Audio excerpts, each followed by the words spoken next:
Hola, buenos días. Es un placer recibirles a ustedes esta mañana. Recuerden que con su cafecito pueden hacer con nosotros este programa que le lleva hasta su hogar una reflexión a tono de las universidades públicas en el presente y el futuro.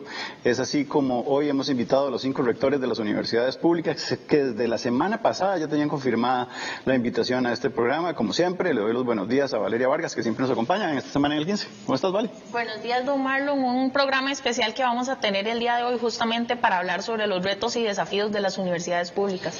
Pues sí, para eso, tenemos al rector de la casa, a don Carlos Araya. Buenos días, don Carlos, ¿cómo está? Buenos días, Marlon. Muy buenos días, Valeria, y a todas las personas que nos observan por el canal UCR. Encantado de estar con ustedes. No, hombre, encantado también para nosotros, don Carlos. Mi corazoncito es también un corazón que siempre ha estado en la Universidad Nacional, es una universidad necesaria, y hoy tenemos a don Francisco González, un hombre con amplia experiencia desde el CIDE que le conozco y un humanista reconocido, así que un placer recibirlo, don Francisco. ¿Cómo está? Muy buenos días, muchas gracias por sus palabras. Muy buenos días, Valeria. Muy buenos días a los colegas rectores de las universidades públicas. Un gusto compartir este espacio con ustedes. También recibo a don Luis Paulino Méndez. ¿Cómo está, don Luis Paulino? Hoy tuve el gusto de conocerlo ya en persona. ¿Cómo le va? Muy buenos días. Muchas gracias por el espacio, Marlon, Valeria. Sí, esperamos que nuestros oyentes y los que siguen la transmisión también en vivo pues nos puedan entender lo que vamos a querer transmitir hoy. Sí, ahí es del tecnológico, siempre dándonos esos aportes que desde la ingeniería son muy importantes, por supuesto. Y también tenemos a don Emanuel González de la UTN. ¿Cómo está, don Manuel? Buenos días. Buenos días, un gusto poder estar compartiendo esta mañana. A las órdenes, un gusto. También nos va a acompañar don Rodrigo Arias, que en unos minutitos ya va a estar con nosotros aquí en el set, en el salón contiguo al aula magna. Estamos en procesos aquí también en la Universidad de Costa Rica de elecciones de personas al Consejo Universitario y también muy pronto de Rectoría, donde don Carlos le ha tocado asumir ese rol tan complejo que es en este proceso de transición. Así que, inicio con lo más importante en estos últimos 7 meses. ¿Cómo ha sido esa transición ante la crisis sanitaria? Y quisiera empezar un poco en casa, don Carlos. Bueno, ha sido una transición compleja, pero creo que las universidades públicas hemos reaccionado de una forma ejemplarizante ante la sociedad costarricense, porque a pesar de lo difícil de la situación, sin ninguna institución, ningún país estaba preparado para afrontar la pandemia. No obstante, en el caso de las universidades públicas logramos en un plazo muy corto poder reactivar toda la actividad sustantiva de las instituciones, a saber, la docencia, la investigación, la acción social, la extensión, los trámites administrativos, la vida estudiantil. Todo logramos en pocos días volverlo virtual, y sin duda alguna la experiencia que hemos tenido ha sido muy positiva, porque es evidente que la pandemia trae consigo una serie de problemas adicionales de carácter socioeconómico, y una de las grandes preocupaciones que teníamos era la posibilidad de que nuestros estudiantes abandonaran su formación universitaria.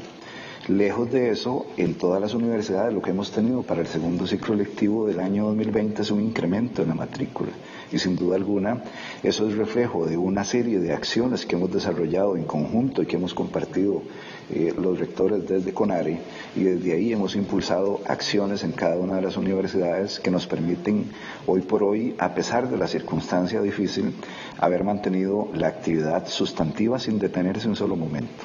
Ahora, desde esa reflexión que ustedes constantemente realizan desde el Consejo Nacional de Rectores, le toca asumir ahora en diciembre casualmente a don Francisco. Ha sido tema de discusión durante todo este semestre, pero también de lo que podría venir, don Francisco.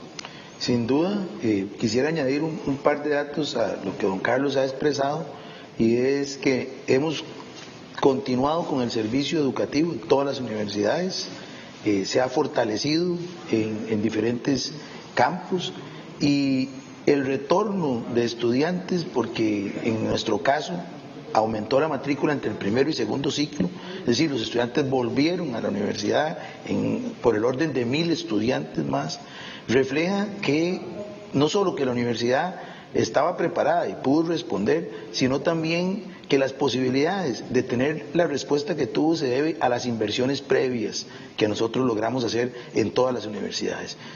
Es difícil que hubiésemos podido responder si nosotros no hubiésemos hecho las inversiones necesarias en plataformas, en equipo tecnológico, y eso es importante de señalar. Y lo otro es que tenemos una suerte y una obligación de tener sesiones todas las semanas a través del Consejo Nacional de Rectores, del CONARE, y allí llevamos el pulso, compartimos las mejores prácticas, nos apoyamos en las decisiones, y me parece que bajo la conducción de don Luis Paulino en este ciclo hemos logrado pues salir adelante y conjuntar, por supuesto que también voluntades. Ahora, a partir de diciembre, don Luis Paulino le entrega la mitad de la pandemia a usted todavía, don Francisco. A don Francisco, sí, el 4 de diciembre. Acá hay algo que es muy importante y creo que quiero remarcarlo, y es que bien lo planteó don Carlos cuando nos dice que el mundo no estaba preparado para esto, la universidad pública ha sido contestataria, y aunque los profesores tuvieron que hacer una curva de aprendizaje, han llevado la tarea y la han sacado adelante. Los números que dice don Francisco para mí son números que deberíamos de rescatar desde esa labor de lo que significa llevar lo pedagógico también a un éxito, porque ha sido un gran aumento en la cantidad de los estudiantes, y creo que eso es un valor para agregar. Y por supuesto es a partir de ahí que la Universidad Valeria sigue siendo fundamental para la formación de lo que significan los próximos cuadros en muchas áreas. Y bueno, viene toda la parte de ingeniería que también desde el TEC lidera don Luis Paulino. Sí, por supuesto, ya sabemos y hay hechos conocidos y datos específicos sobre lo que significa la universidad pública como un mecanismo de movilidad social. Muchísimas veces, si no fuera por la universidad pública, muchos de nosotros no estaríamos aquí por sus sistemas de becas y por lo que significa para muchas familias tener un hijo o una hija que por primera vez va a llegar a la educación universitaria. Entonces me gustaría ahora consultarle a don Luis Paulino con lo que respecta alrededor del TEC.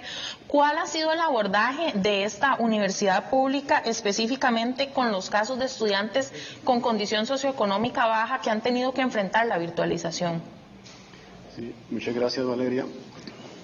Realmente tuvimos que hacer muchos esfuerzos para reforzar el programa de becas, por un lado, ¿verdad?, para mantenerlos siempre en el sistema universitario, y por otro lado apoyarlos con tecnología. Hicimos dos esfuerzos interesantes, creo que todas las universidades lo logramos, ¿verdad?, que es apoyarlos ya sea con computadoras, portátiles o tablets a los que no tenían, y negociar con el ICE el apoyo también en la descarga de datos, que no se les cobrara. En ese convenio todavía está activo, a nadie se lo han todavía reducido. Entonces logramos que cualquier muchacho en cualquier esquina del país donde tuviese internet pudiese conectarse a las lecciones y que no se le cobrara extra el paquete de datos cuando accesa a las bases de datos universitarias. El reto principal de nosotros, y nos hizo retardarnos un poquito con respecto a las otras universidades, para retomar el curso remoto, le llamamos docencia remota en emergencia, ¿verdad?, y fue eso justamente, mapear cuáles profesores podrían tener problemas de conectividad, porque no solo los estudiantes, ¿verdad?, y cuántos estudiantes estarían en esa condición. Del primer censo resultó que más o menos un 15% de estudiantes tenían bastantes problemas de conectividad. ¿Qué hicimos? Bueno, algunas acciones, los trajimos a residencias algunos para mejorarles la condición, y a otros negociamos con el ICE los paquetes de datos y la conectividad también. Y logramos, al darle cuenta, mantener una oferta de cursos que estaban abiertos de un 95%. En el caso de los laboratorios, que son temas que no podemos llevarlos a la virtualidad, pues está pendiente el plan remedial para recuperar esa parte de la enseñanza, que es muy importante. Aprovecho para darle los buenos días a don Rodrigo Arias de la Universidad Estatal a Distancia, que se incorpora al programa. ¿Qué tal, don Rodrigo? ¿Cómo está? Bien, usted, muchas gracias, Marlon. No, hombre, encantado siempre tenerlo acá. Ya con don Rodrigo tengo muchos años de trabajar juntos desde un proyecto ciudadano que se llama Voto CR, que esperamos ahora en proceso electoral reactivarlo. Es muy importante toda esta labor que don Luis Paulino nos comenta. Y don Manuel, ¿cuál ha sido el gran reto que ustedes han tenido que enfrentar y que considera que ha sido una de las dificultades en este último semestre? No, al igual que los distinguidos colegas que me han precedido con el uso de la palabra, esa ha sido la lógica, es decir, lo que ellos han planteado es la dinámica que todos hemos tenido que enfrentar.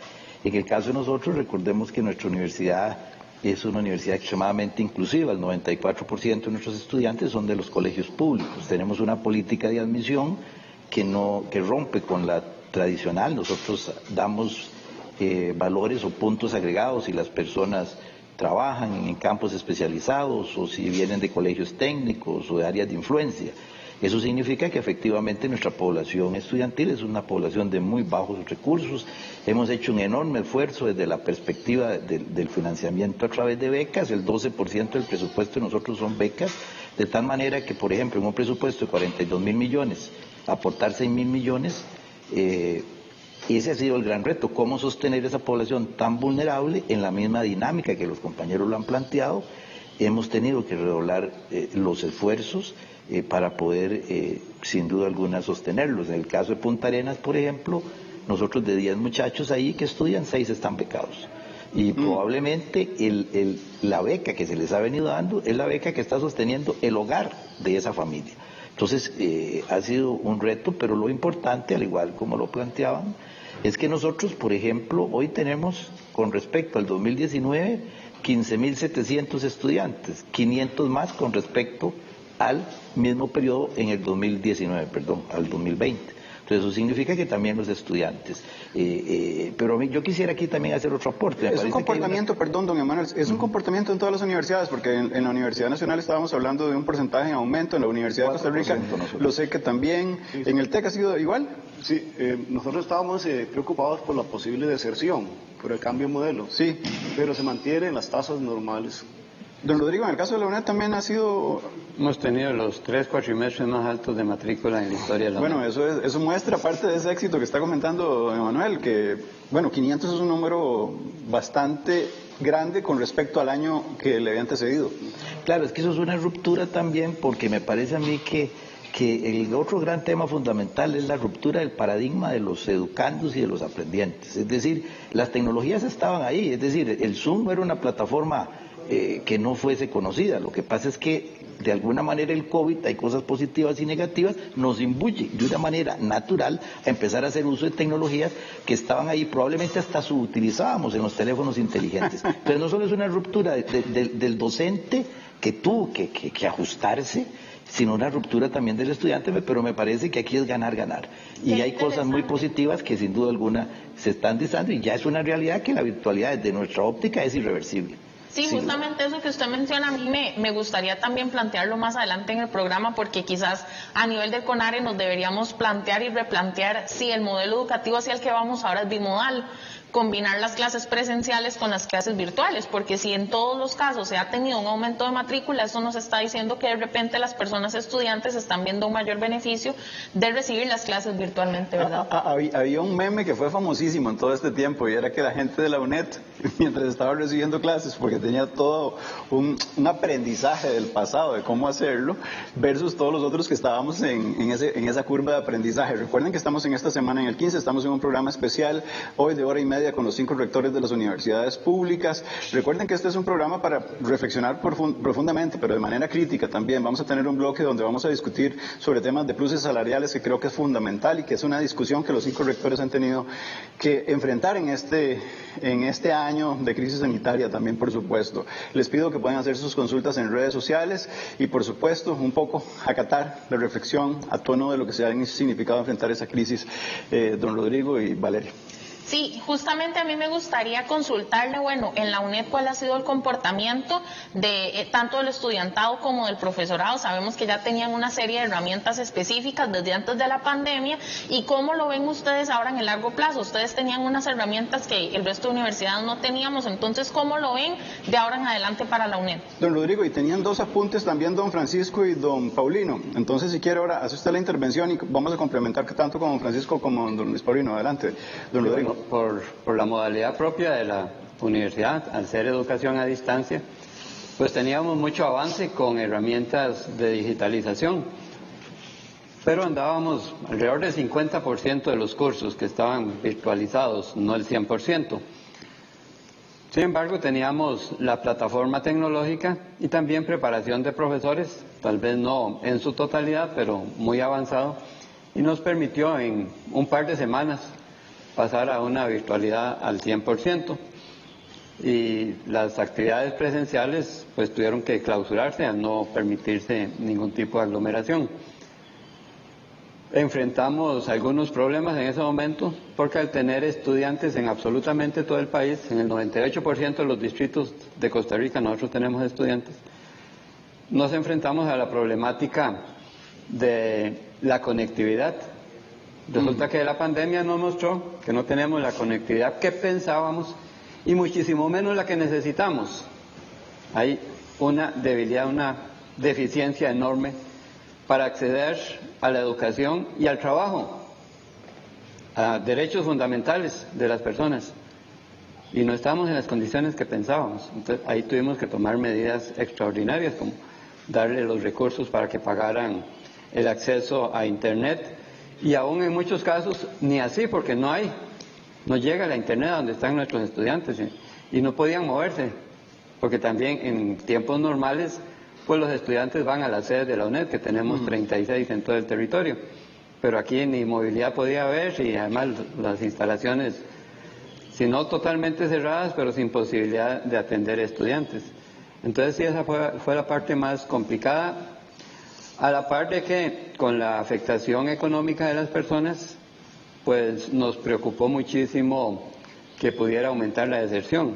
Entonces, igualmente ahí tomamos medidas adicionales de fortalecer becas y otras ayudas a poblaciones que lo requieren, porque nosotros tenemos una gran cantidad de estudiantes que están en el primer y segundo quintiles, o sea, están en pobreza o bajo línea de pobreza.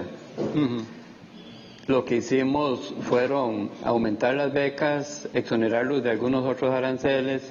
A todo estudiante que estuviera adscrito al programa Proteger se le exoneró al 100%, porque ya al estar en Proteger pues demostraba que había tenido una afectación muy fuerte y nos interesaba que siguieran estudiando finalmente.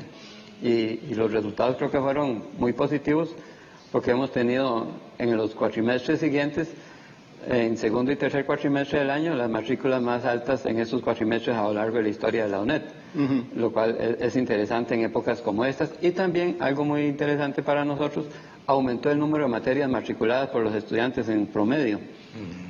Lo cual uno podría pensar que están aprovechando el tiempo también. Me parece muy interesante, don Rodrigo, porque usted habla y todos asienten. Eso es algo que está pasando en las 5 universidades. Eso es algo que deberíamos de rescatar. Además, en todo este proceso ha habido también, un aporte hacia la sociedad costarricense de parte de la universidad, y eso se ve desde un plan en el que las personas que estaban en una condición que no les permitía seguir en la universidad hizo posible que eso se diera, ¿verdad?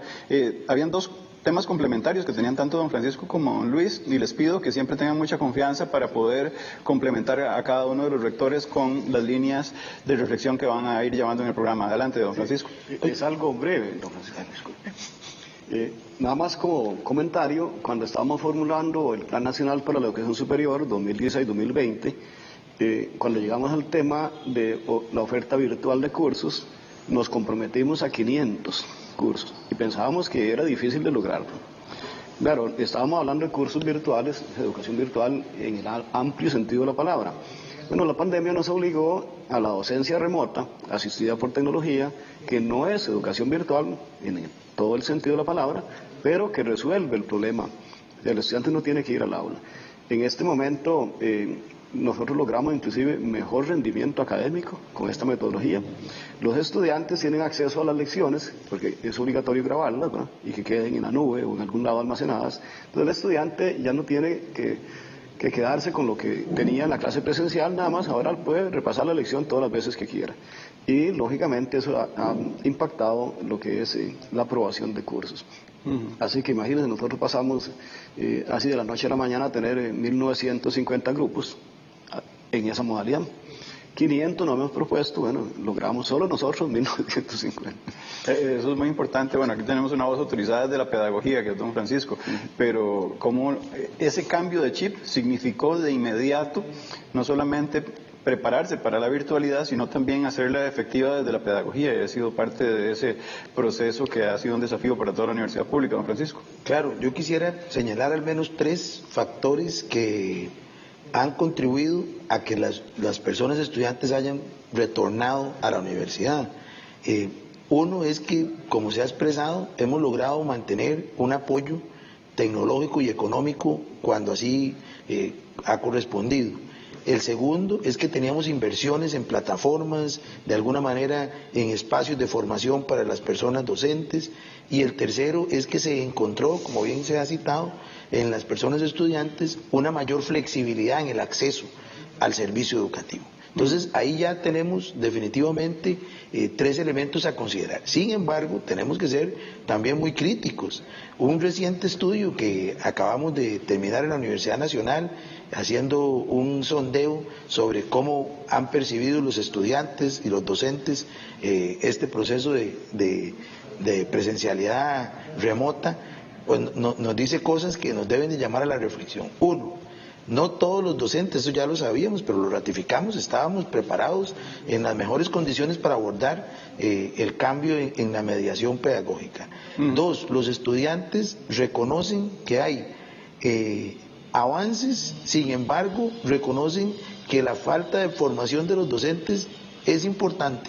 Es decir, ahí tenemos que reconocer que hay que seguir fortaleciendo estas formas de aprendizaje. Y 3, dicen que los cursos no tienen la misma calidad que de manera presencial. Entonces, hay también ahí una importante reflexión que nosotros tenemos que hacer en relación a esta, sin duda, a este cambio paradigmático. Ahora, lo que sí yo personalmente señalo es que no podemos volver en las mismas condiciones. Es decir, no podemos volver a las mismas dinámicas, no podemos volver a llenar las oficinas de personas, no podemos volver a tener problemas de parqueos. Si yo diría, un parqueo no se debe construir nunca más. Es decir, ya la misma lógica nos obliga a replantear formas de convivencia universitaria diferentes.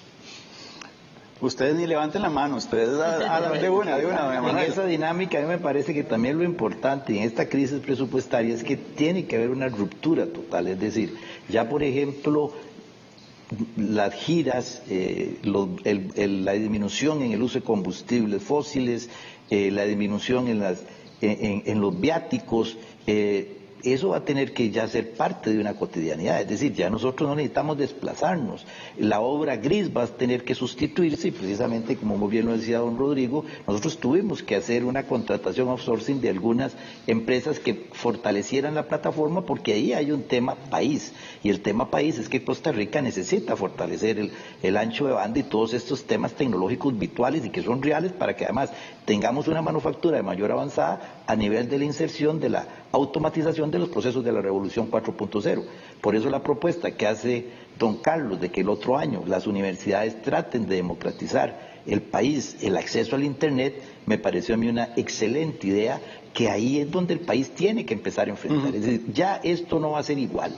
Ya nos dimos cuenta que con un teléfono inteligente efectivamente se pueden hacer, yo no necesito salir de mi casa, puedo pagar el teléfono, puedo pagar el banco, ya no necesito ir a hacer filas, puedo capacitarme, es decir, aquí tiene que haber una transformación, la ruptura de un paradigma que nos llevó a poder asumir nuevos desafíos de manera positiva. Sí, como dice Francisco, hay una serie de limitaciones que vamos a tener que ir mejorando, pero a mí me parece que esto es no hay mal que por bien no venga, como dice coloquialmente la gente. Aquí son muy buenas las lecciones para poder mejorar, pero tenemos que disminuir esas asimetrías tecnológicas y sin duda la asimetría en la economía. La universidad pública ha estado bajo el ojo de toda la ciudadanía. Estamos en esta semana en el 15, hablando con los 5 rectores de las universidades públicas. Recuerden que estos 5 rectores también representan equipos de trabajo y también representan a asambleas de todas las universidades públicas. Eso quiere decir que las discusiones profundas que han planteado hoy, además que han sido denuncias que ha hecho la sociedad civil desde diferentes sectores, sobre todo desde la generación de opinión, ya está puesto en la mesa cómo solucionarlo y además enmendando muchas cosas que en el pasado fueron vistas como gasto en un momento determinado. Valeria. Vamos a pasar a continuación a un siguiente bloque de discusión donde vamos a hablar de lo que a mí me gusta denominar el aporte silencioso de las universidades públicas, pero a la vez es el aporte notorio. Justamente las universidades públicas hemos estado constantemente bajo la mira pública de múltiples sectores a nivel social que indican que, bueno, la educación superior no es una inversión, sino es un gasto. Así es. Algunos de los apuntes más importantes que tenemos de los aportes de las universidades públicas en el tema de la pandemia son, por ejemplo, la elaboración de equipos de protección personal tanto para funcionarios públicos como para funcionarios del sistema de salud, entrega de medicamentos en apoyo a la Caja Costarricense del Seguro Social, todo el desarrollo de modelos matemáticos de simulación con respecto al uso de las camas, la tasa R y entre otros, y obviamente el aporte de 16.000 millones de colones para atender la emergencia en un fondo de solidaridad hacia el gobierno y también específicamente hacia estudiantes. Por último, se está desarrollando un estudio sobre salud mental entre la UCR, la UNED y la UNA, específicamente para ver la afectación en personas adultas mayores, personal de salud y población. Entonces, cualquiera que quiera iniciar, me gustaría preguntarles, ¿las universidades públicas ahora justamente estamos viendo ese aporte silencioso de forma más notoria? Yo, Valeria, no le llamaría aporte silencioso, realmente es un aporte incluso ruidoso durante los últimos meses, afortunadamente. Y no es porque hayamos hecho más de lo que veníamos haciendo, es que la ciencia en general se ha revalorado, digo yo, en esta pandemia. Don Carlos, aporte escandaloso, don Carlos. Aporte escandaloso, entonces. Exactamente, o escandalosos. Vamos a ver, nuestras científicas y científicos venían desarrollando una cantidad de proyectos que generan finalmente transferencia tecnológica y te generan también conocimiento, pero quizás eso no era tan palpable en la sociedad. Con la pandemia efectivamente se vuelve palpable eso. Sin duda alguna, vamos a ver, la CEPAL señala que en este proceso de atención de la pandemia hay 3 fases: la fase de control, la fase de reactivación económica y la fase de reconstrucción del país. En esta fase de control, en el caso particular de la Universidad de Costa Rica, tenemos contabilizadas 73 iniciativas de investigación y acción social en las cuales participamos de lleno, coadyuvamos de lleno en esta fase de control de la pandemia. Y ahí podemos hablar de proyectos tan relevantes como es la producción de la inmunoglobulina que desarrolló el Instituto Clomiro Picado y que en este momento se encuentra en fase de ensayos clínicos.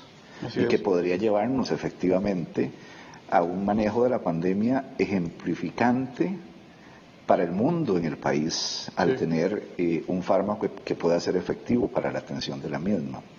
Bueno, imaginémonos qué pasaría si efectivamente los ensayos clínicos demuestran lo que dicen los ensayos o las pruebas de laboratorio. Bueno, tendríamos entonces, posiblemente sería mucho más fácil esa segunda fase de reactivación. Y aquí yo lo que quiero rescatar es la necesidad, primero, de la institucionalidad del país. Y la Universidad de Costa Rica en eso, creo, yo señalo incluso cuatro proyectos que para mí representan mucho esto que tenemos que hacer las universidades en esta fase. Por un lado, generar conocimiento, pero ese conocimiento necesariamente tenemos que transferirlo a la sociedad. Y ese conocimiento puede ser parte de esa fase de reactivación. Y aquí hemos tenido vinculaciones entre sector público con sector público, como es el caso del desarrollo de la inmunoglobulina, que es un proyecto entre la Universidad de Costa Rica y la Caja Costarricense de Seguro Social. Pero también tenemos ejemplos de vinculaciones con sector público y cooperación internacional, como es el caso del proyecto Respira UCR, donde tenemos aportes importantes del sector privado, pero también tenemos apoyo internacional, de cooperación internacional. Bueno, y Respira UCR, una vez que pase los ensayos clínicos, no vamos a estar en la Universidad de Costa Rica produciendo respiradores. Esa tecnología se la tenemos que transferir al sector privado para que sea el sector privado quien produzca. Y por otro lado tenemos casos de vinculación público-privado, como es el ejemplo de el proyecto para producir hisopos, donde para producir esos hisopos se requiere una impresora 3D de resina que la universidad no tiene. Nosotros desarrollamos el prototipo, pero ¿dónde se imprimieron esos prototipos? Bueno, en laboratorios dentales. Y eso fue transferido a una empresa, a un emprendimiento, que es el que está produciendo los hisopos en este momento y transfiriéndoselos a la Caja Costarricense de Seguro Social. Bueno. De manera que, ¿a dónde quiero llegar? Quiero llegar a que, como lo decía don Emanuel, la pandemia nos cambia definitivamente, no solo en la academia como tal, sino en términos generales. Y parte de las enseñanzas de este proceso ha sido la necesidad de que las universidades nos vinculemos con diferentes sectores. Porque solo así, solo mediante esa vinculación con diferentes sectores, podemos efectivamente participar de lleno en esa fase de reactivación y en esa fase de reconstrucción del país post-pandemia. De manera que, reitero que es parte de las enseñanzas positivas que nos deja la pandemia. Don Luis, tenía un apunte. Sí, yo creo que la pandemia lo que hizo fue visibilizar lo que ya estábamos haciendo. Que tal vez como buenos científicos se nos ocurre nada más la idea, la desarrollamos, nos quedamos conformes con los resultados y no hacemos la transferencia, como dice don Carlos.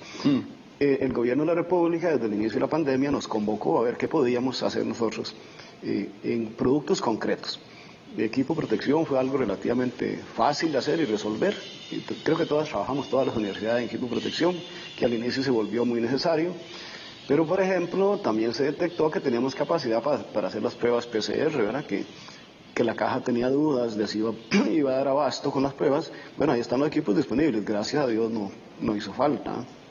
Pero esa capacidad instalada ya la teníamos, tanto de equipos como de científicos. En el caso de investigaciones, en el área de biomedicina, bioingeniería, nosotros, recuerden, no tenemos escuela de medicina ni tenemos esas áreas disciplinares, pero lógicamente sí tenemos mucha relación como ingenieros, como ingenierías, de aportar en ese sentido a las soluciones médicas, bueno, prótesis, por ejemplo. Tenemos en dispositivos médicos bastante investigación, así que ya veníamos haciendo cosas, pero la pandemia nos obligó a sacarlas. Don Francisco. Yo quisiera también enfatizar en que la pandemia, como se ha comentado acá, también ha revelado la importancia del valor público estratégico de la educación superior. En el caso nuestro, no solamente hemos venido apoyando desde el punto de vista de investigaciones concretas, ya se citó que Valeria citó el tema de investigaciones conjuntas, como de cómo está afectando a las poblaciones adultas mayores desde el punto de vista psicológico, sino también en el desarrollo de protocolos médicos. Ahí la universidad ha tenido también un importante aporte.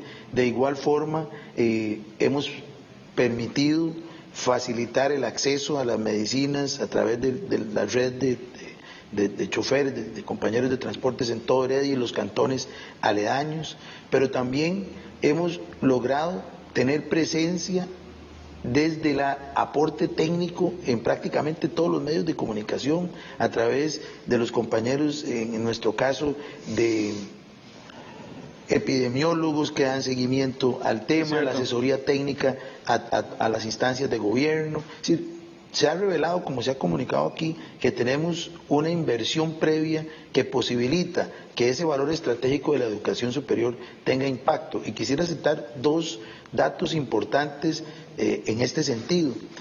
Y es que un reciente estudio que también desde CONARE se ha publicado hace escasos semanas, plantea que el 67% de nuestros estudiantes son estudiantes de primera generación en la universidad.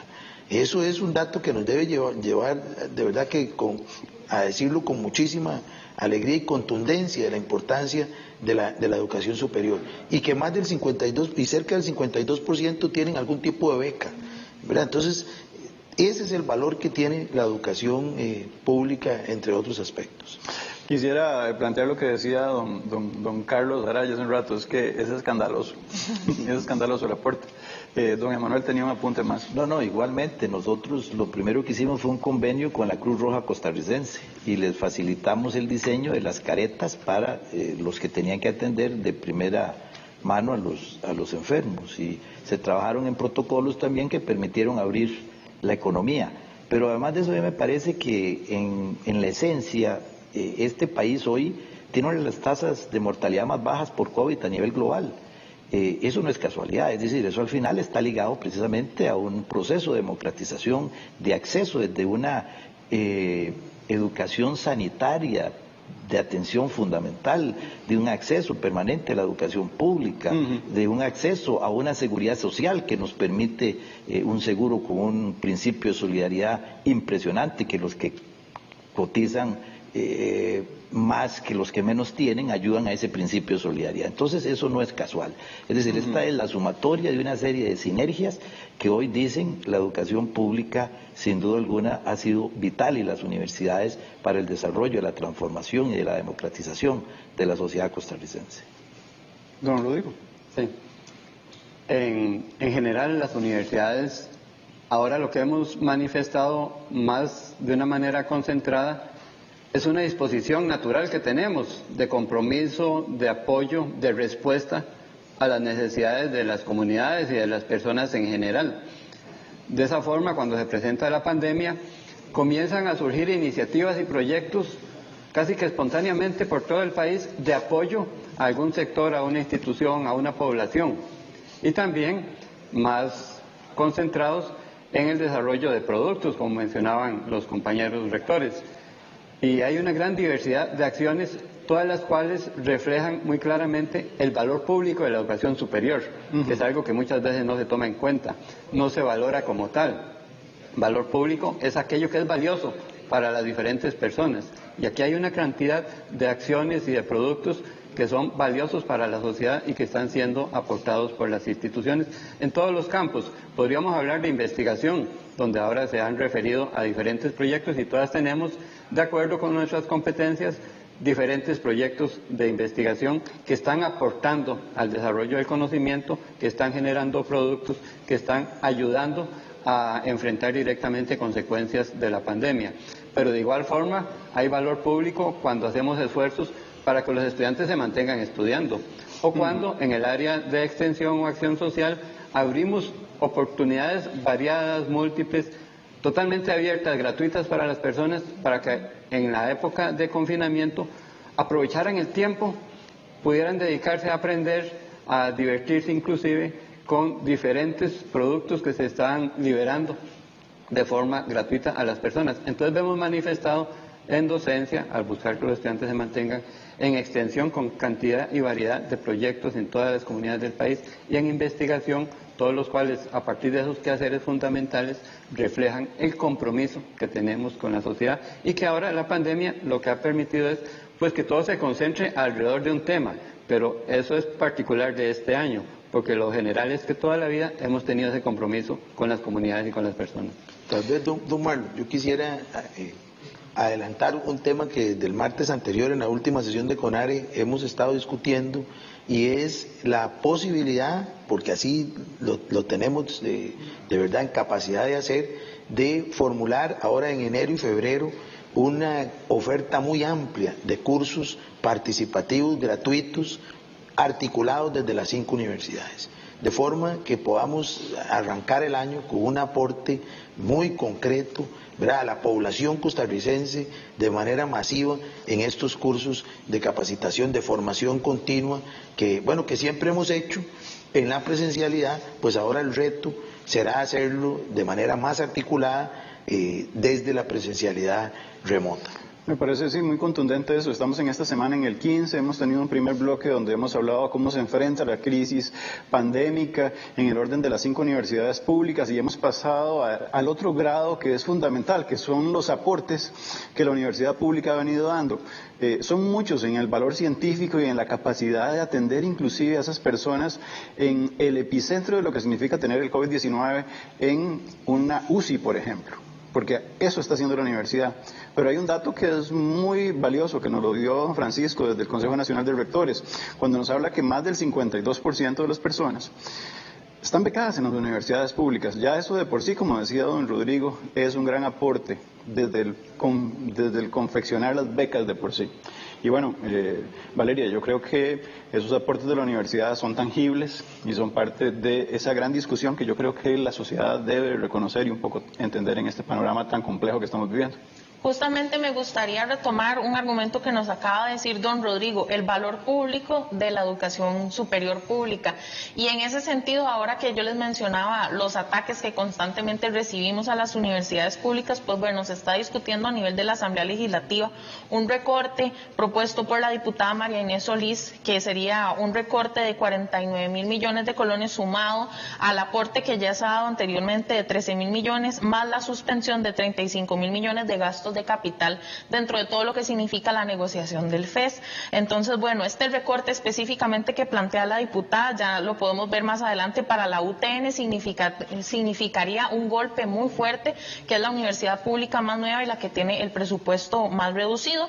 Y para la UCR, inclusive, don Carlos nos podría decir, se significaría no asegurar cupos para estudiantes y no poder atenderla con mayor capacidad a la pandemia ni a grupos vulnerabilizados. Entonces, hablemos de este recorte y lo que esto puede significar para el quehacer de nosotras y nosotros. Valeria, lo que pasa acá es, vamos a ver, las universidades hemos sido absolutamente y somos absolutamente conscientes de la situación económica y social que atravesamos producto de la pandemia y la situación particular de las finanzas públicas. Desde ese punto de vista hemos mostrado un nivel de solidaridad amplio, no solo poniendo a disposición del país las capacidades de cada una de las universidades públicas, sino también con aportes de carácter económico. Ya Valeria señalaba dos. Uno que fue una transferencia que acordamos a la Comisión Nacional de Emergencias por alrededor de 13.000 millones de colones, más otros recursos para sumar esos 16.000 que hablaba Valeria, que se destinaron a fortalecer los programas de beca. Porque fortalecer los programas de beca es también participar en la atención de esa situación socioeconómica que genera la pandemia y de la cual nuestros estudiantes no escapan, ¿verdad? Bueno, además de eso, 35.000 millones que también señalaba Valeria, que se constituían en partidas de capital, es decir, eran partidas destinadas a inversión en infraestructura y en equipamiento en las universidades. Acordamos posponer ese giro de 35.000 millones de colones que debían de haber ingresado en el año 2020, lo cual sin duda alguna ha significado un esfuerzo presupuestario verdaderamente importante en cada una de las universidades. Para el año 2021, en la negociación del presupuesto del Fondo Especial para la Educación Superior, acordamos que si bien el FES se firmó, según lo que señala el artículo 85 de la Constitución Política de la República, que dice que el FES de un año al menos debe de verse incrementado en el porcentaje de inflación, y eso fue lo que se estimó, FES 2020 más la inflación interanual al mes de mayo del año 2020. A pesar de eso, conscientes de la situación fiscal del país, acordamos que no se incluyera el 100% de esos recursos en el presupuesto de la República, sino que se incluyera un 95%. Eso significa alrededor de 25.000 millones de colones. Bueno, si usted suma entonces 16.000 más 35.000 más 25.000, vamos por alrededor de 76.000 millones de colones, que ha sido el aporte presupuestario de las universidades a la atención de la situación crítica de las finanzas públicas.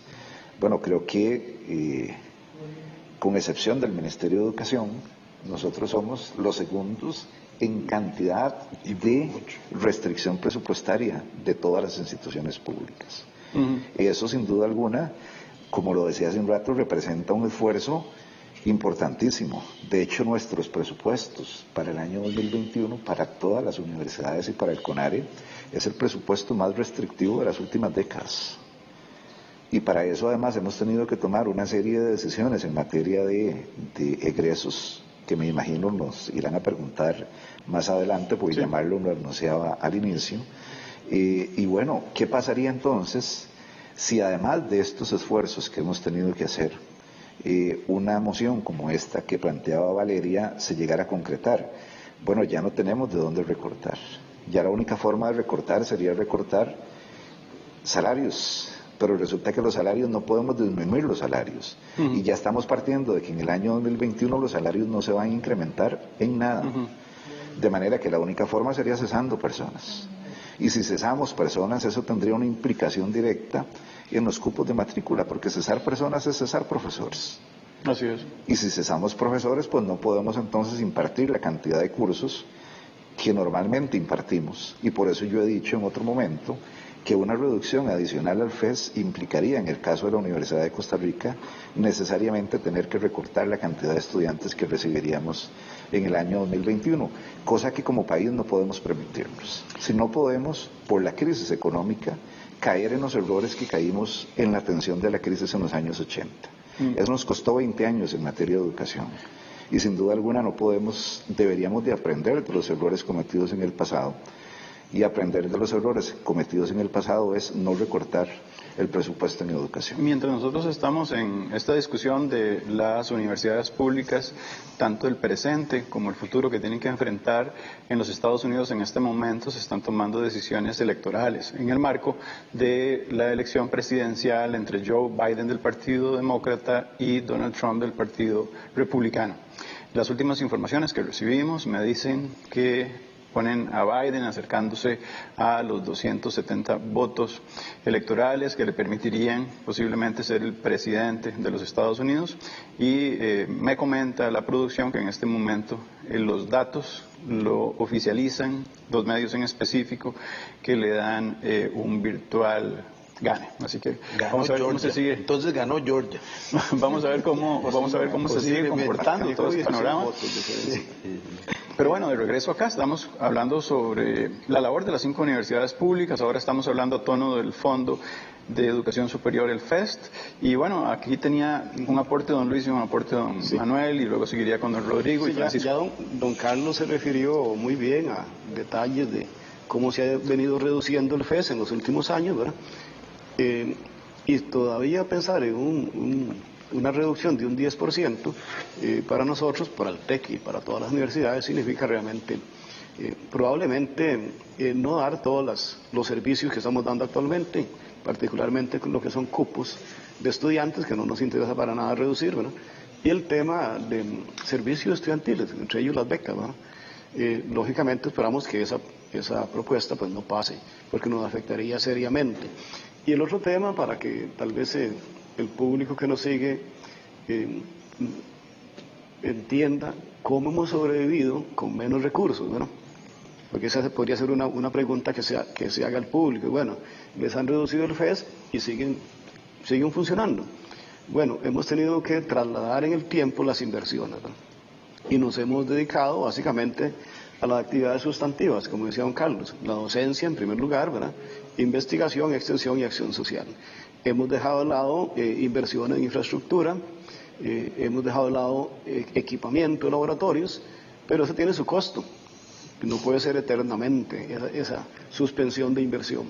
Eso nos puede costar dentro de 4 o 5 años una crisis, ¿verdad? Cuando los equipos de laboratorio ya no funcionan, ¿verdad? En infraestructura, tipo de edificios, digamos que ahorita con lo que decíamos hace un rato, con la no presencialidad, podría ser que no sea tan necesario seguir construyendo edificios. Si regresamos a un modelo mixto después de la pandemia.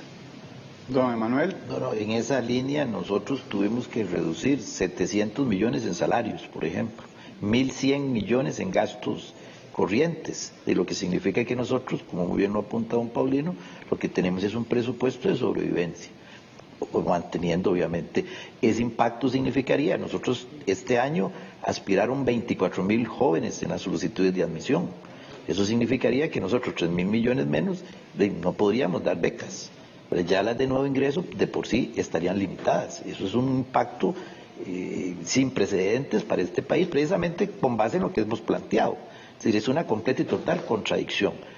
El presupuesto no es un gasto, es una inversión, y es la única inversión que hoy en la sociedad del conocimiento transforma las sociedades, no hay otra. Entonces definitivamente eso no podemos permitirlo. Don Rodrigo. Sí. Además de los esfuerzos en materia del FES, también debemos de tomar en cuenta que los ingresos propios que las universidades generan se han visto fuertemente afectados por la situación económica de la población, en todos los diferentes rubros, empezando incluso por el de matrícula, donde hemos tenido que ayudar de manera extraordinaria y exonerar del pago a muchísimas poblaciones. Entonces también hay una disminución de ingresos por ese otro lado. Ahora, en materia del FES, muy conscientes de la situación fiscal, se llegó a acuerdos muy restringidos de nuestro presupuesto en la comisión de enlace, posponiendo la recepción de algunos ingresos para el futuro. Menos de eso es imposible, y aquí lo que se tiene que ver es que situaciones urgentísimas de la situación fiscal del país no pueden sacrificar cimientos elementales sobre los cuales tiene que sentarse las bases de la reconstrucción del país, como es la educación. Sacrificar recursos en educación en un momento determinado no se solventan dándolos 1 o 2 años después, porque se pierden generaciones que quizás el país nunca recupera. No es una afectación solo sobre la universidad, es una afectación para todas las comunidades y para todo el país, porque las personas pierden la oportunidad en un momento determinado de su vida de poder adquirir los conocimientos a los que quizás luego nunca más vuelvan a tener oportunidad de hacerlo, y se da esa generación que se pierde por décadas, y finalmente el que paga las consecuencias es otra vez el país en general y las familias, que después venimos a decir que hay barreras estructurales que no permiten bajar la pobreza, como nos ha pasado ya por 20 o 30 años.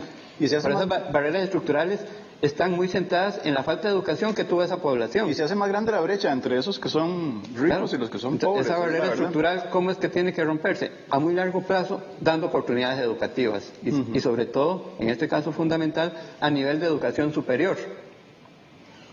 Sacrificarla hoy en día es sacrificar el desarrollo del país durante 2 o 3 décadas. Y ese es parte de ese modelo de bienestar que tuvimos en un momento determinado, don Francisco.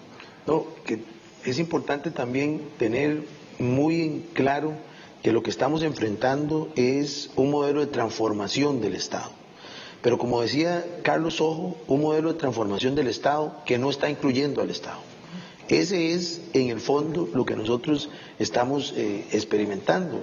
Cuando digo que no está incluyendo el Estado, es porque la visión que predominante es de un reduccionismo absoluto de la concepción de Estado y del papel público, o el papel y la responsabilidad del Estado en el desarrollo de lo público.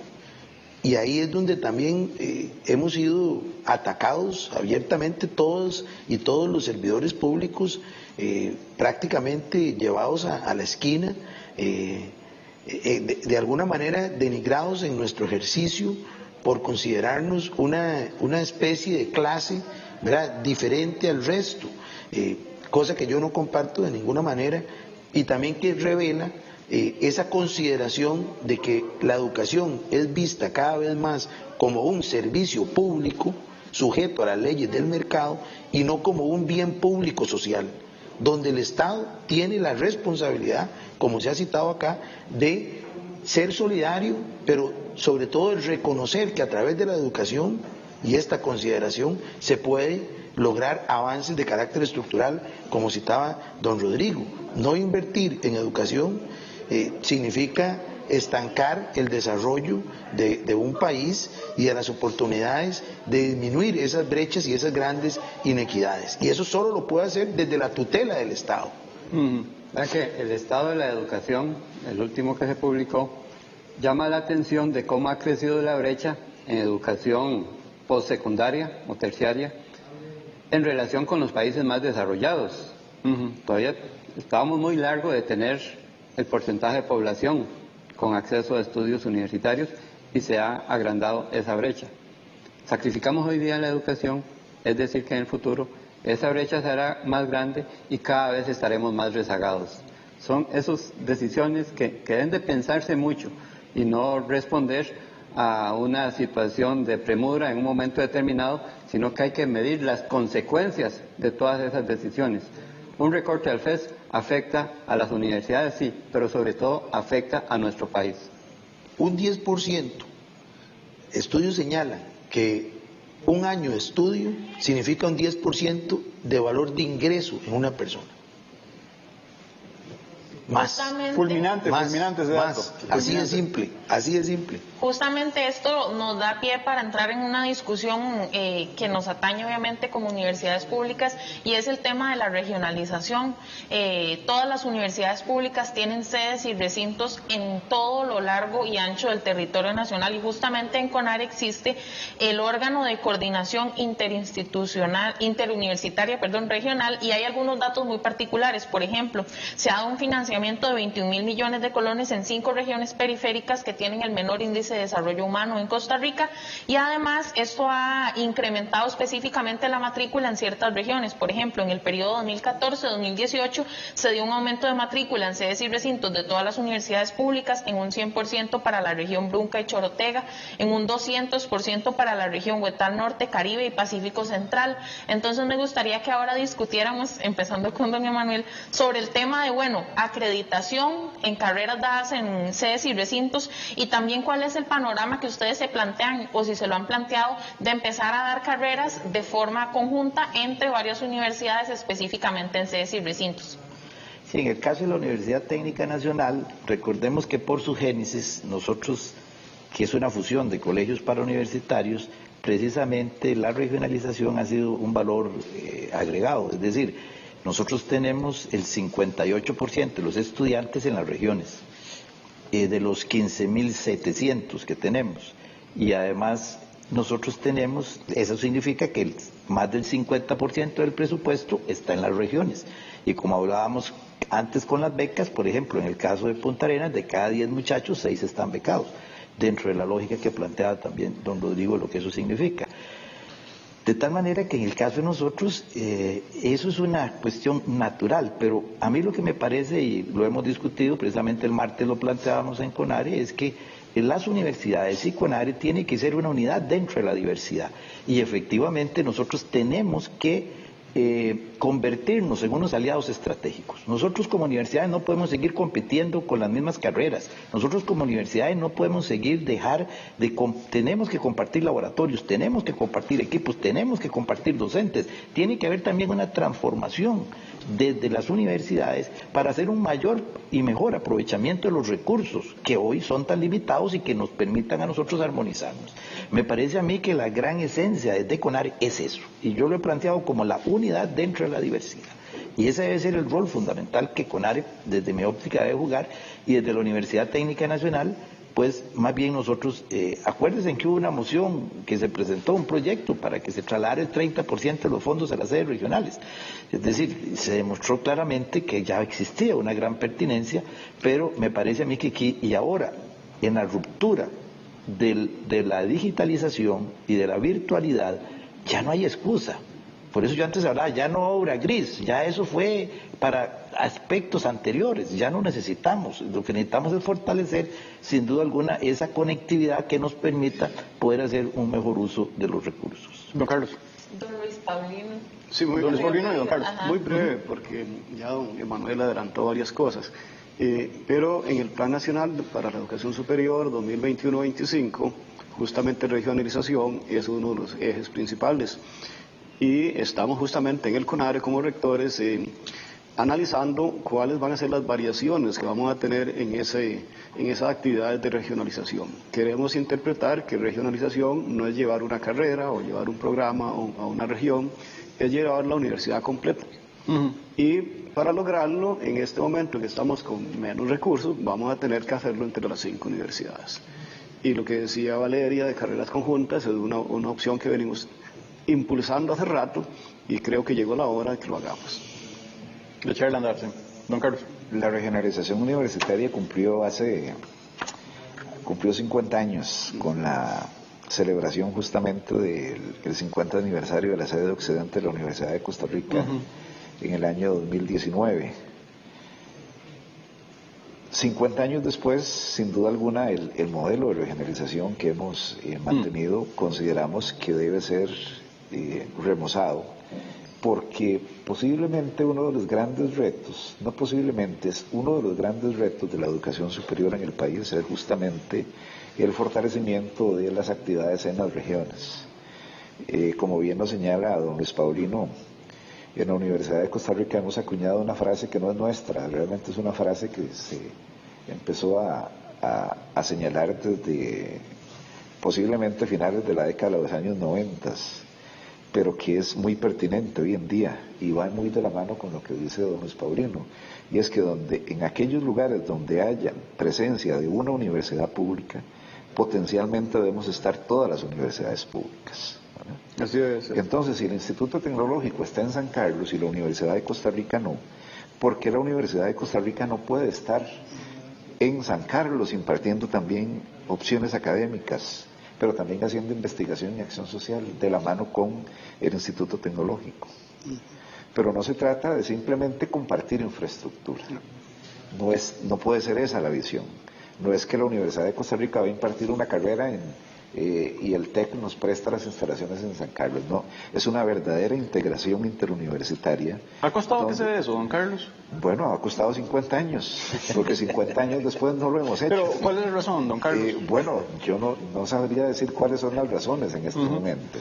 Lo que sí puedo decir, y más que analizar las razones, es hablar de las voluntades que tenemos. Y en este momento las voluntades que existen en el CONARE es efectivamente caminar hacia eso.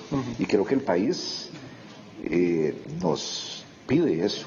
Sin duda alguna la propuesta de reforma constitucional del artículo 85 va en esa vía, y eso finalmente se archivó la propuesta. Pero yo creo que el hecho de que se haya archivado esa propuesta no significa que nosotros debemos de cruzarnos de brazos y seguir haciendo lo mismo. Más bien debemos de encaminarnos hacia una verdadera regionalización interuniversitaria. ¿Cómo hacerlo posible? Sí, es un pequeño complemento a lo que dice don Carlos, porque hemos fallado a nivel de sistema. Creo que cada universidad, por su autonomía, empezó a ejercer su actividad de forma independiente. Entonces tenemos sistemas de registro independientes, sistemas de escalafón de profesores, de funcionarios independientes. Entonces, por ejemplo, hemos soñado en el CONARE, y yo estuve como vicerrector de docencia 8 años en la comisión de docencia, hemos soñado con ese estudiante CONARE y ese profesor CONARE. Bueno, eso es un gran reto, un desafío que debemos de enfrentar, porque probablemente sea la solución. ¿Qué importa si Carlos da un curso en el TEC? O don Francisco, o yo en la UCR, igual. Pero ahorita es todo un problema de reglamentaciones internas que tenemos que ver cómo solventamos. ¿Don Rodrigo o don Francisco? Sí, debemos de partir de una realidad, que es que las condiciones en el área central, en la zona central del país, muestran una gran brecha con las posibilidades que existen en las distintas regiones periféricas. Pero eso no es culpa de las universidades. Es el país que ha tenido un modelo de desarrollo que nos lleva a esa realidad. Ahora bien, las universidades, desde el principio, desde hace 50 años, con la sede de Occidente, como decía don Carlos, la UNED desde que se crea, no más cuando abre con 12 sedes, y un año después llega a 16. Hoy tenemos 36, siendo una universidad con presencia en los distintos territorios. Pero eso no es suficiente para lo que el país requiere en estos próximos años.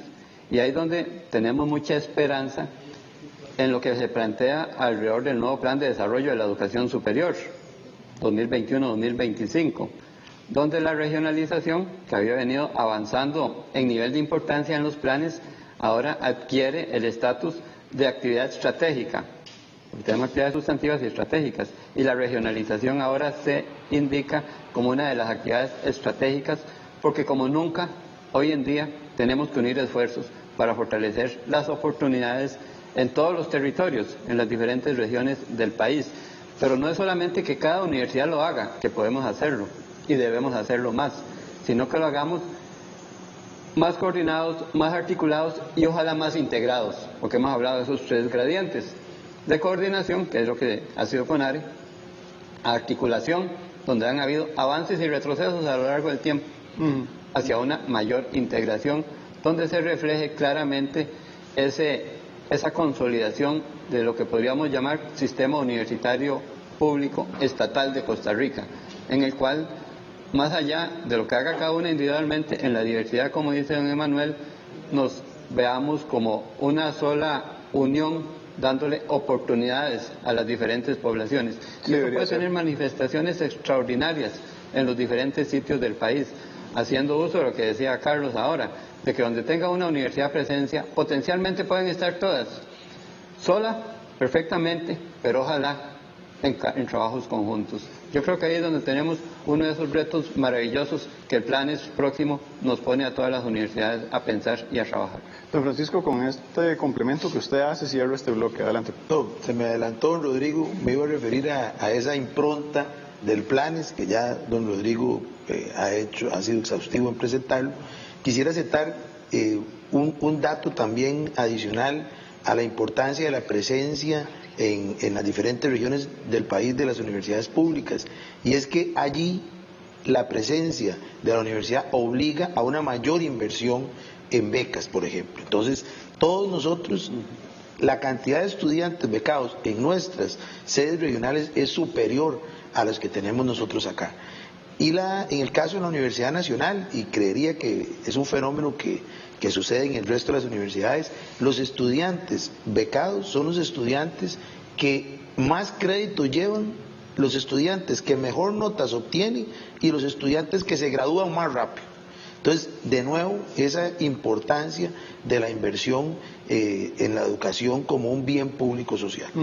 Estamos desde el Salón Contiguo al Aula Magna, haciendo televisión con sentido con Canal 15, con los 5 rectores de las universidades públicas, hablando de la universidad pública presente y futuro. Vamos a pasar al siguiente bloque, donde vamos a hablar sobre algo que ha sido una discusión nacional y que tiene que ver con salarios, pluses y por supuesto también tiene que ver con convenciones. Tiene que ver con una discusión que se ha dado al más alto nivel sobre lo que significa en este caso el gasto, muchas veces en una anunciación que ha aparecido así sistemáticamente por parte de la opinión pública. Así que hoy hemos tratado de hacer ese gran inventario, porque es muy importante tener esa visión contestataria. Valeria. Bueno, justamente me gustaría iniciar este bloque con 3 argumentos que se han escuchado a lo largo de diferentes momentos en nuestro país. Bueno, el ex rector de la Universidad Técnica Nacional, ahora ministro de la Presidencia, Marcelo Prieto, utilizó una frase que dice: o las universidades públicas acaban con los privilegios o los privilegios acabarán con su autonomía. El famoso jurista Romero Pérez dice: solamente las universidades públicas son realmente autónomas, pues presentan los 4 tipos de autonomía. Y esto me lleva al último elemento que quería mencionar. El constitucionalista Rubén Hernández Valle dice: de nada valen todas las reformas al empleo público y a los diferentes incentivos y pluses salariales que se están estudiando si no tocamos el tema de las convenciones colectivas. Entonces, en este bloque básicamente lo que quisiera saber es, bueno, ¿qué se está hablando a nivel de las rectorías de las universidades públicas sobre el tema de negociación y renegociación de convenciones colectivas y lo que esto significa sobre las finanzas de cada una de las universidades? En ese inventario entonces aparecen obviamente los salarios, aparecen los pluses, aparecen los incentivos y finalmente las convenciones. Don Francisco, adelante. Yo quisiera señalar que la sostenibilidad financiera es el gran reto que tenemos nosotros, no solo como país, sino en nuestro caso como sistema de universidades públicas. Nosotros hemos hecho un balance autocrítico que nos ha obligado a plantear una ruta muy concreta para obtener la sostenibilidad. Una tiene que ver, sin duda alguna, con la revisión de todos los pluses.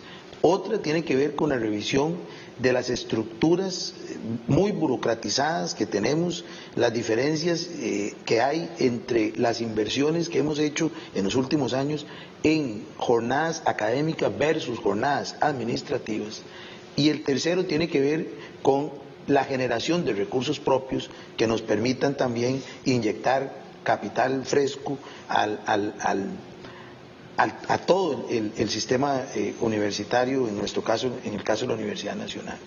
En el primer tema, somos conscientes de que tenemos que hacer análisis profundos en la convención colectiva.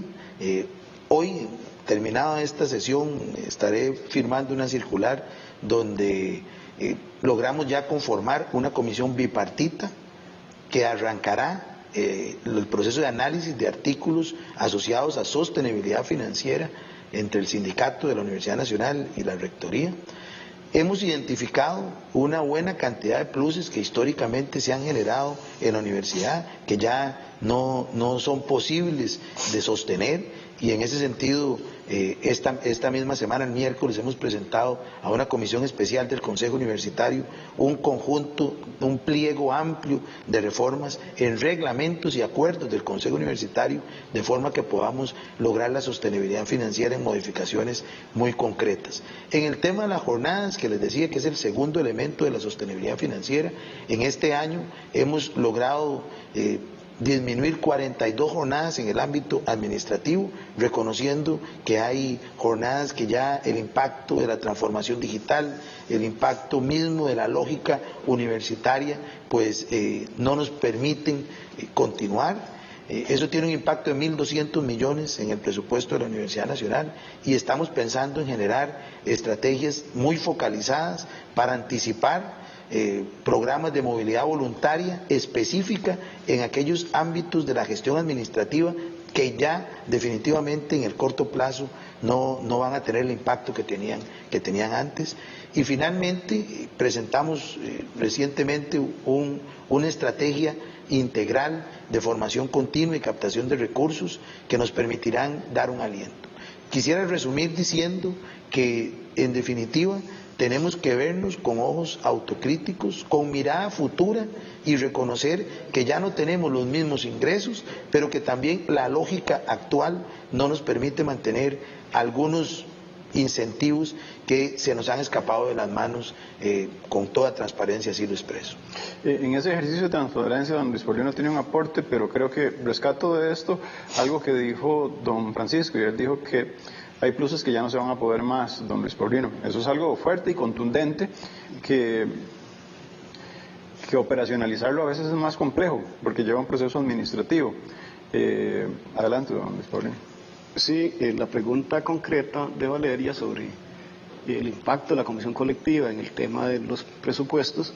Bueno, nosotros denunciamos en el 2017 nuestra convención, pero no ganamos en ese sentido ahorros. Lo que hicimos fue regular un poco los procedimientos de interacción entre el trabajador y el patrono, que están regulados en la convención colectiva. Realmente, cuando analizamos nosotros ya a fondo nuestra convención, no es realmente un cargo al presupuesto, los compromisos que se adquirieron ahí. De hecho, la tenemos que denunciar ahorita a finales de 2021, porque ya es regla, por la ley 9635, ¿verdad? Y entonces vamos a hacer otros ajustes, pero es más de índole administrativo. Realmente, cuando muchos creen que los beneficios o pluses salariales, que se llaman, ¿verdad?, en algunos lados, están en la convención, creo que no. Muchos están en reglamentos que se aprueban a nivel de la administración, negociados lógicamente con el sindicato. Pero en esos reglamentos es donde teníamos que trabajar. Pero, ojo, que es que ahí tenemos otro problema. Históricamente, la estructura salarial, no sé si en las otras universidades es parecido, pero nosotros en el TEC, define una base salarial muy baja, una base de contratación para un profesional con licenciatura de 770,000 colones, ¿verdad?, que a veces nos cuesta encontrar un profesional que quiera ir al TEC con cero experiencia, con no más grados académicos, a empezar a ganar 770,000 colones. Entonces, la estructura salarial de nosotros comprende otros elementos, como el tema de la carrera profesional, por méritos, ¿verdad?, grado académico, si entra con licenciatura, pasa a máster o doctor, pues se le reconoce. Y eso es lo que va haciendo crecer el salario del profesor. Y después venía el tema de la anualidad. La anualidad que se daba históricamente en 4%, lógicamente si ya uno tiene 30 años de trabajar, tiene un 120% extra de salario por la anualidad. Entonces, eso es lo que estamos tratando de corregir ahorita, porque el tema que normalmente nos critican, que es que la masa salarial crece exponencialmente, de alguna manera había una razón, ¿verdad? Porque cuando subimos la base, aunque sea un poquito, un 1%, un 2%, se refleja en el salario total, porque los otros componentes están reflejados en la base.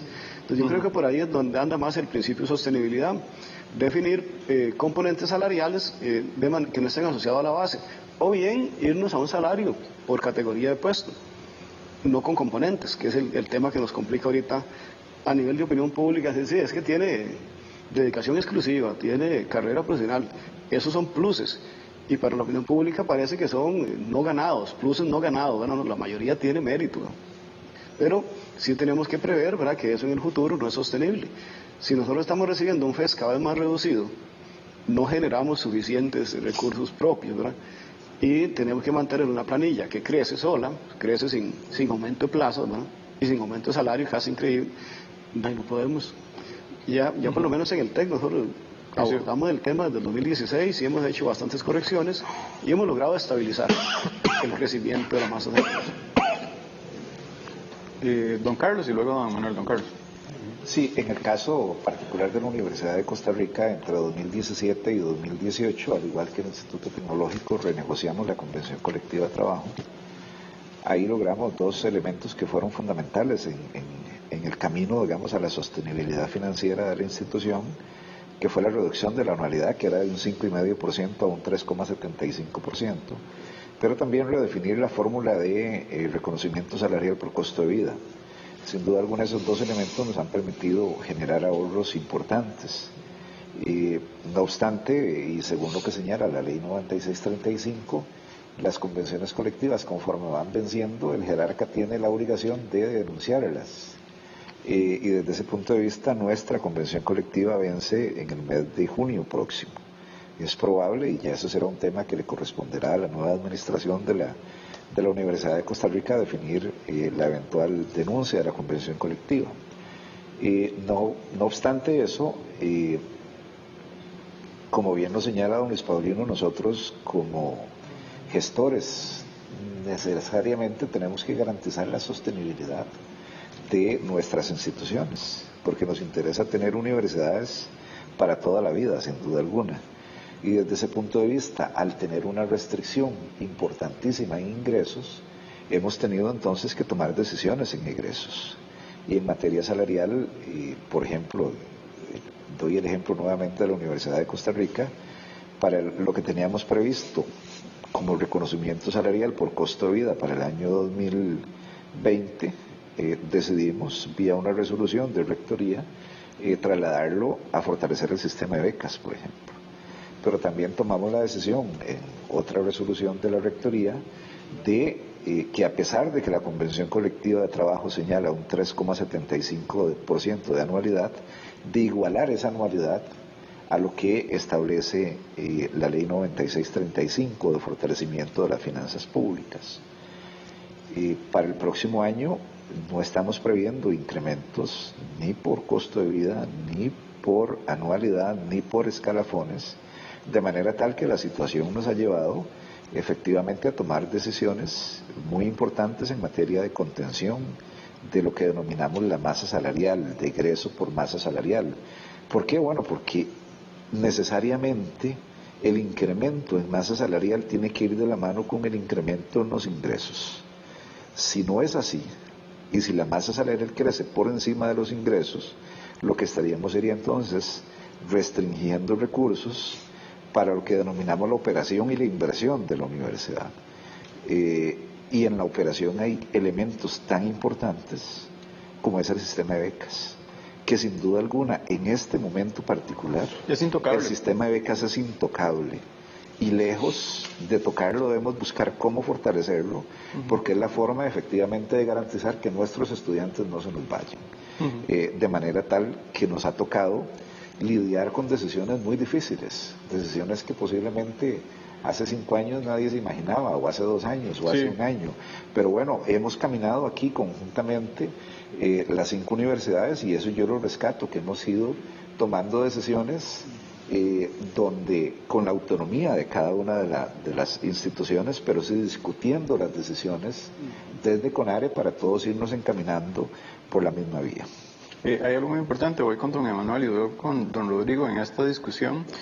Valeria nos daba un aporte muy importante, que es la visión de don Rubén Hernández, desde un artículo de opinión que escribió, pero además le he escuchado en medios de comunicación planteándolo abiertamente, en un trabajo que él, desde su comunicación, ha venido a acercarse a muchos diputados, y esto va a tono de las convenciones colectivas, ¿verdad? Y que en este momento se ha convertido también en una bandera de batalla de la Asamblea Legislativa, que tiene que ver con lo que va a significarse en algún momento una ley de empleo público.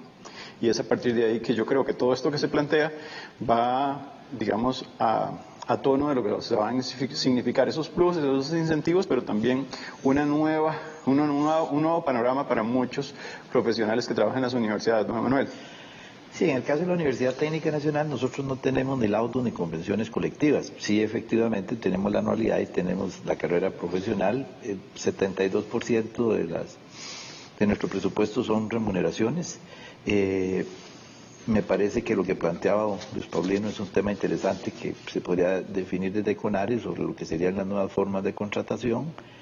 Ya tenemos muchos trabajadores que tienen una serie de derechos adquiridos. Me parece que ahí podría plantearse una nueva visión, también un salario, como antes se planteaba, único para las universidades, que ese es un tema reflexivo.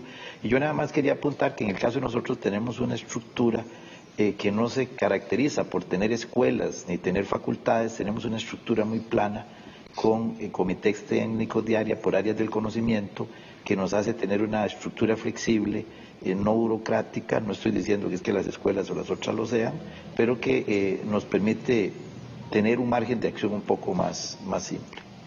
Vale, tal vez el apunte que va a hacer don Rodrigo y le sumamos un dato más de lo que tenés ahí. Sí, justamente. Perdón, Valeria, yo quisiera referirme a lo que señalaba Marlon sobre el criterio que ha estado expresando don Rubén Hernández, si me permiten ahora. Sí. Adelante. Sí, a mí me gustaría específicamente mencionar un tema que se estuvo discutiendo a nivel de la Comisión de Enlace de la Asamblea Legislativa que discute el FES, y es justamente las remuneraciones que se dan a nivel de las universidades públicas, y se hizo un estudio sobre los 100 salarios más altos, de los cuales esa comisión determinó que estaban 90 en la Universidad de Costa Rica, 5 en la UNA, 4 en la UTN y 1 en el TEC. Entonces, justamente dentro de este estudio, los 100 salarios más altos, no había ninguno en la UNED. Entonces, eso es lo que me da pie para la intervención de don Rodrigo. Sí, bueno. Algunas informaciones. Primero que todo, igual que en la UTN, la UNED no tiene convención colectiva. Nunca se ha negociado una convención colectiva. Los asuntos de personal siempre se han visto o se han administrado a través de un estatuto de personal, como un instrumento administrativo, que no es tan sencillo modificarlo, pero digamos no es tan complicado como una convención colectiva. Dentro de ese estatuto, y dado que históricamente hemos tenido menos porcentaje de los recursos, pues también tenemos la escala salarial más baja dentro del sistema universitario, y que se refleja en los números que usted señalaba.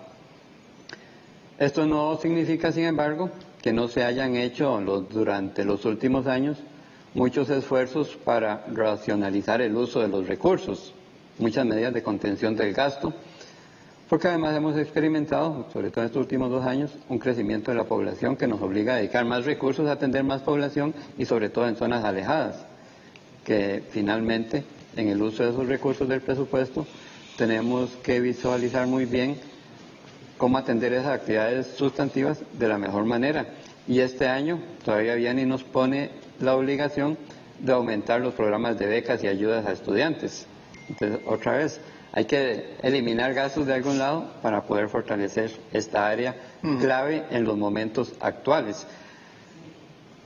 De cara al futuro, bueno, la respuesta a lo de Rubén, nosotros no tenemos convención colectiva, pero en relación con las otras posiciones sobre la ley de empleo público y el salario global, yo he dicho en muchos lados que la ley tiene algunos principios buenos que debemos de rescatar e incorporarlos a nuestros propios sistemas por decisión nuestra en el ejercicio de la autonomía, de los diferentes niveles de autonomía. Una es precisamente esta que nosotros podemos tomarlo y que de alguna forma ya lo tenemos, como la de transparencia, lo de publicación de concursos, la de ciertas condiciones que den igualdad de acceso a todas las personas a poder trabajar en una universidad. Todo eso a mí me parece que está bien y que todas lo tenemos de una manera u otra, como los sistemas de evaluación del desempeño también. Pero en una universidad no puede haber un salario global a como quieren imponerlo a otros lugares. Y no porque en Costa Rica queramos así, porque todo el mundo lo tiene de esa manera. Todos los países en el mundo, en las universidades, tienen régimen de méritos, régimen de carrera universitaria o académica. Nosotros no podemos renunciar a eso en nuestro país, pero creo que sí tenemos que hacerlo en conjunto las universidades.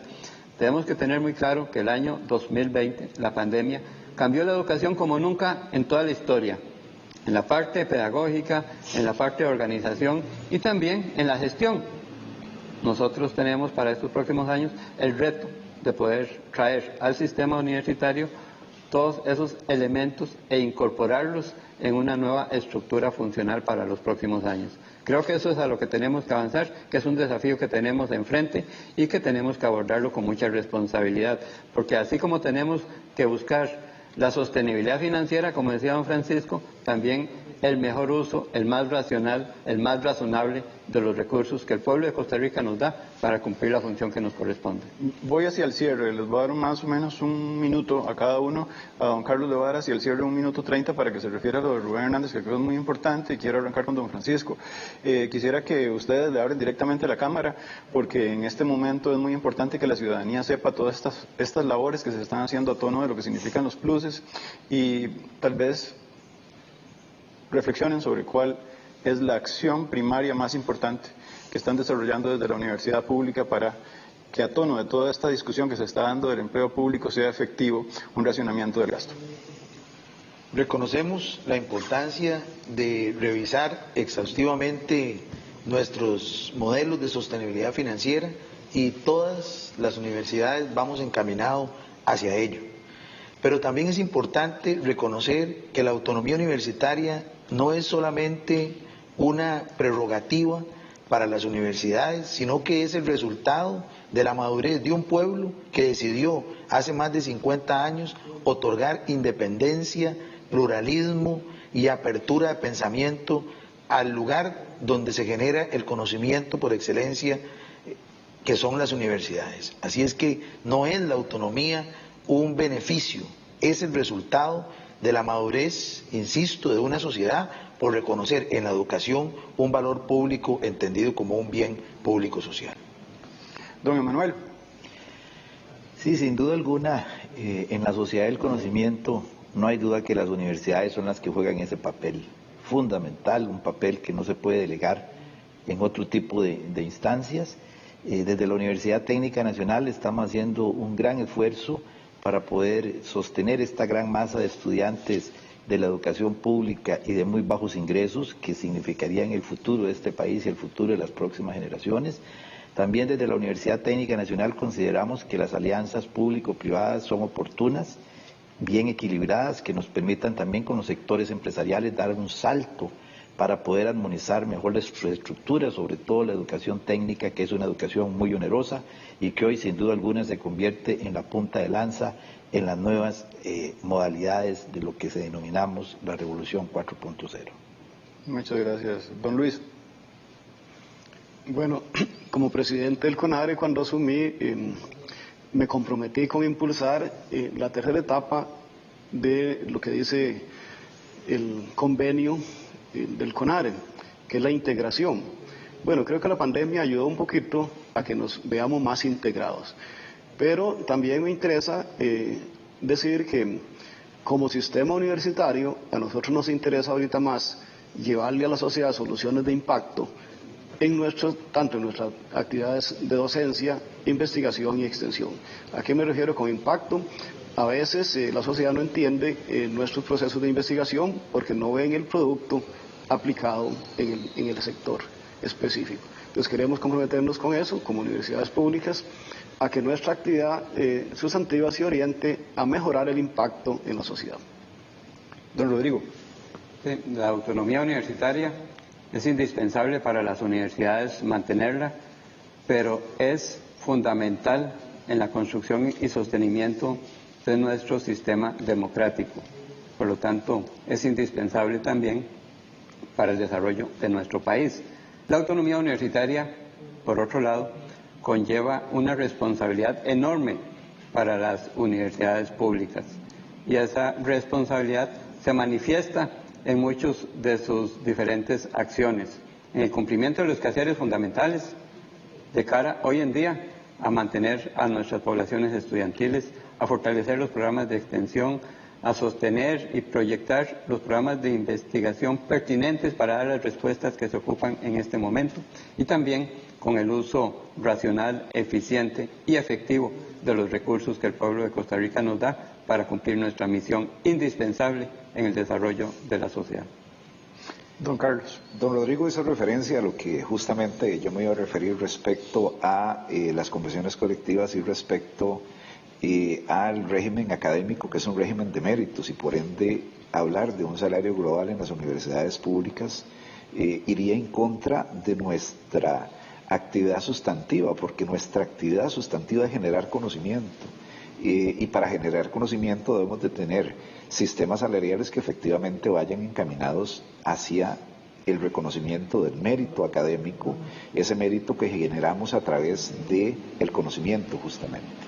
Ahora bien, y ya para finalizar, las universidades públicas en general durante 80 años le han brindado oportunidades a cientos de miles de personas, entre las cuales me incluyo. Esas oportunidades que las universidades públicas han brindado a la ciudadanía costarricense es lo que nosotros desde las administraciones universitarias aspiramos, y por eso defendemos el modelo de universidad pública que tenemos, porque lo que defendemos es un modelo que permita generar oportunidades para las generaciones que vienen detrás de nosotros.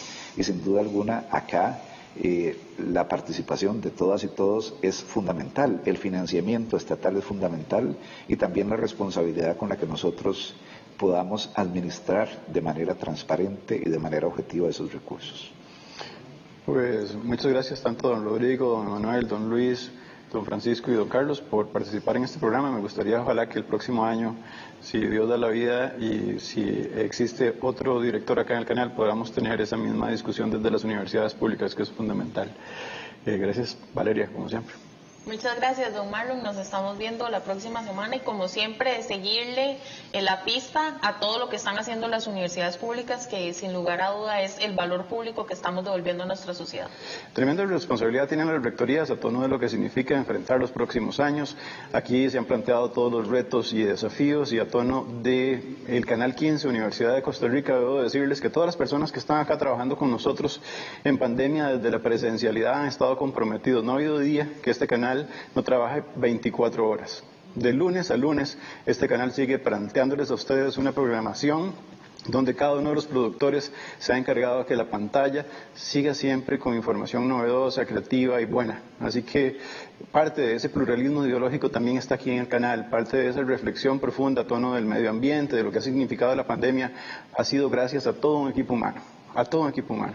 Así que yo como director debo sentirme orgullosísimo de saber que en los momentos más críticos del COVID-19 todos los compañeros y compañeras han venido al canal a dar la cara por este medio de comunicación, y eso es fundamental en esta Universidad de Costa Rica. Se celebran 80 años de esta casa de estudios. Estoy seguro que Calderón Guardia estaría muy satisfecho de todo lo que se ha logrado de este salón contiguo al aula magna, que hace posible que veamos la luz con auspicio. Hasta luego.